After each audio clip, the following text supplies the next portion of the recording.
വിശുദ്ധ ലൂക്കോസ് എഴുതിയ സുവിശേഷം 17-ാം അധ്യായം 11 മുതൽ 19 വരെയുള്ള തിരുവചനങ്ങൾ. ലൂക്കായുടെ സുവിശേഷം 17-ാം അധ്യായം 11 മുതൽ 19 വരെ. അവൻ യെരുശലേമിലേക്ക് യാത്ര ചെയ്യുകയിൽ ശമര്യയ്ക്കും ഗലീലയ്ക്കും നടുവിൽ കൂടി കടക്കുമ്പോൾ ഒരു ഗ്രാമത്തിൽ ചെല്ലുന്നേരം കുഷ്ഠരോഗികളായ 10 പുരുഷന്മാർ അവന് എതിർപ്പെട്ട് അകലെ നിന്നുകൊണ്ട്, യേശുനായക, ഞങ്ങളോട് കരുണയുണ്ടാകണമേ എന്ന് പറഞ്ഞു.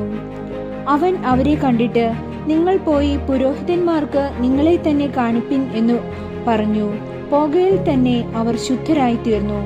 അവരിൽ ഒരുത്തൻ തനിക്ക് സൗഖ്യം വന്നതു കണ്ട് ഉച്ചത്തിൽ ദൈവത്തെ മഹത്വപ്പെടുത്തിക്കൊണ്ട് മടങ്ങി വന്ന് അവന്റെ കാൽക്കൽ കവിണ്ണു വീണു.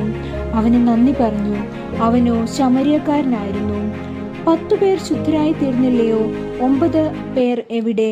ഈ അന്യജാതിക്കാരനല്ലാതെ ദൈവത്തിനു മഹത്വം കൊടുപ്പാൻ മടങ്ങി വന്നവരായി ആരെയും കാണുന്നില്ലല്ലോ എന്ന് യേശു പറഞ്ഞിട്ട് അവനോട്, എഴുന്നേറ്റു പോയിക്കൊള്ളുക, നിന്റെ വിശ്വാസം നിന്നെ രക്ഷിച്ചിരിക്കുന്നു എന്ന് പറഞ്ഞു.